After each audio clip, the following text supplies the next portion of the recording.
Limiting excess water use is becoming more important than before, and as counties throughout the state face a drought this summer, it's important to know how and when to save water.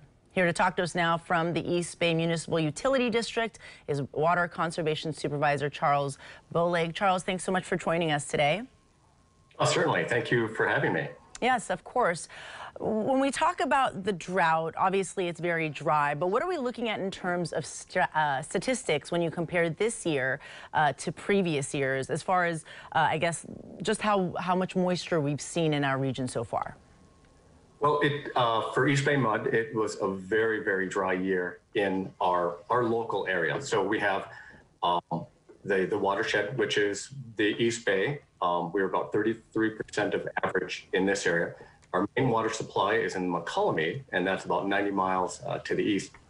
And that's around 50%. So it was a really dry year, and we're coming off of, last year was really dry as well. And so it's we're asking for that 10% voluntary reduction from all of our customers. And we've unfortunately, we've done this before, and we're back at this drought again. Was I reading it right that your region just saw, or actually the state rather, just saw the driest rainy season since 1977? For the East Bay, yes, that is correct. We are, like I said, our water supply comes from the foothills of the Sierra Nevadas, and then we have our local storage here. So it wasn't the watershed, but it was pretty dang close. But yeah, definitely in the East Bay. So you can see a lot of stress on a lot of trees around in our areas. So it's a long.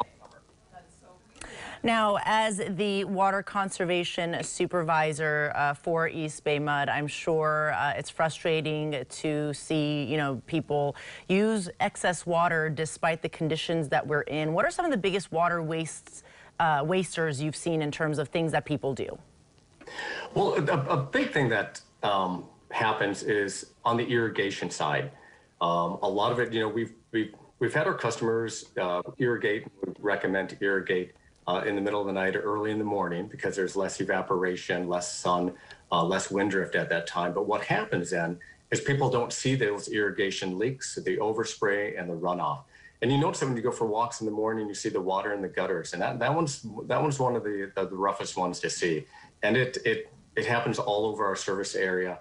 And that's one thing that we're going to be really asking our customers to pay attention to, is turn your irrigation on during the weekend and see where that water is going. Water the grass or the shrubs or your gardens, whatever it may be. Don't water the pavement. And so oftentimes it's just reducing the minutes on the controller. So instead of being 22 minutes, drop it down to maybe 17 minutes or something less. And the same things, make sure that spray is going where it's supposed to, not on the pavement or on your fence or whatever it may be. That's the hardest one, is seeing that sort of water waste.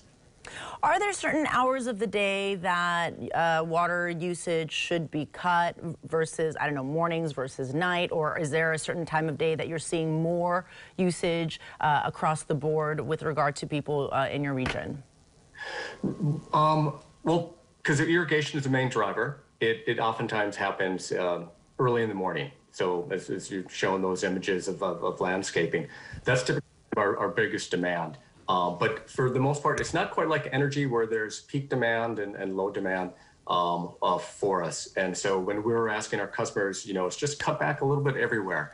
And, some of those wonderful images that you're showing right now, we've got a great incentive program for our customers. We have a lawn conversion rebate program where we help incentivize people to remove the lawns and put in native gardens. And what that does is it helps stretch our water supply, and it also prepares us for those next droughts. One thing about a West Coast Mediterranean climate is that when a drought finishes, another one's going to be coming in just a matter of time.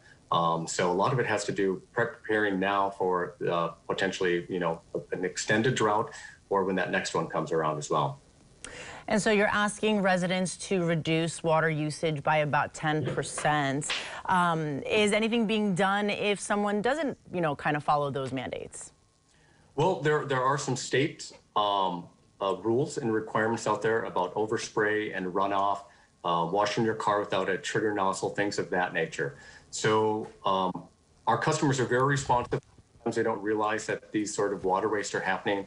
And so oftentimes it's resolved as fast as a phone call. We have a water waste application on our website that customers can let us know when they see things, whether it's a median strip or something in their neighborhood.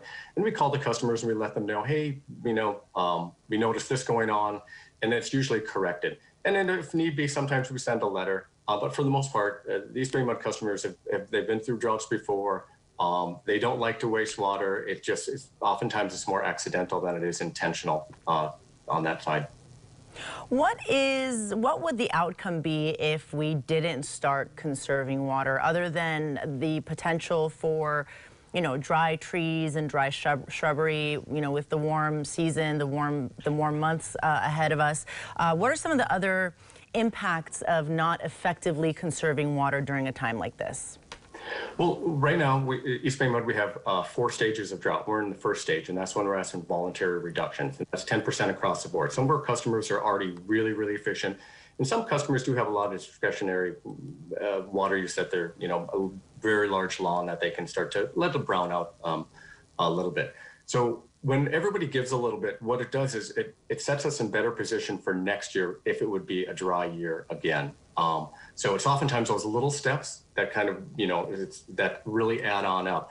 And if we have another dry year next year, similar to this year, then we're just, then we'll probably slide into that mandatory reduction. And then oftentimes with that come different ordinances and other issues along with that.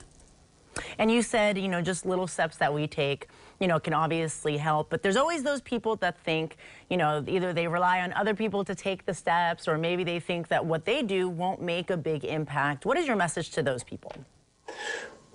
Every little bit helps. If you take an 8-minute shower, drop it down to, 7-minute shower. We have 1.4 million customers in our service area. So if everybody reduces just a little bit, it makes it so much better. The same thing is, if everybody says, I'm doing as much as I can right now, and for those of you, thank you. We really appreciate that. For those that do have some discretionaries, I like to, call that water use that they have, please do your best to, use water with a purpose. When you turn the faucet on, you need to turn it on full if you're doing something very simple, or can you pull it back a little bit? One thing that we also ask for our customers is leaks. Leaks they're sneaky. They happen on your toilet. They typically happen in the back room, and they can use a lot of water. So, watch those leaks. And one other one that's kind of a sneaky little leak is people with the tub diverter. So you don't oftentimes think when you jump in the shower and you pull the little lever on up for the water to go from the tub spout up to the shower head. If that water is just draining straight down in the tub, that's a really big water waster, because the water comes into your house, you're heating for that water, and then it's going straight down to the sewer. So that's a really easy fix to do that tub diverter as well. So leaks are sneaky, and they happen all over the place. And it's more often than people think. I think a lot of studies say that like 1 out of 4 homes has a leak. Some are very small, but some of them can be quite large. And even if they are small, at the end of the day, you have a leak long enough, it'll end up wasting enough water where it does become a significant leak. So regardless of if it's a little drip or a lot of drip, it's a step that I think should be taken to at least minimize any impacts of excess water usage here in the state, since it is so dry and it's been so warm. And we are in the Bay Area. I know the East Bay and the outside of San Francisco, the summer is actually summer, but here in San Francisco, we don't even get the heat until later in the year. With that said, we got to conserve water. So is there anything else, Charles, that you want to leave our viewers with? Well, EBMUD has a wonderful website with a lot of tips. And like as mentioned before, we have our incentive programs, whether there's a lawn conversion or converting overhead spray into drip for plants and shrubs.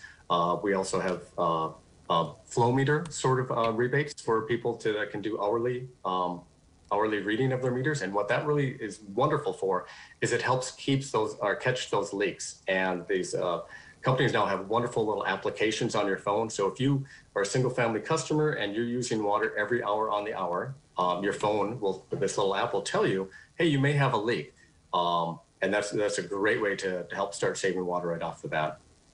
All right. Well, Charles, we really appreciate your time. Hopefully everyone will do their parts to put the state and the region in a better place than before. Thanks so much for joining us. Thank you. Have a great day. You as well.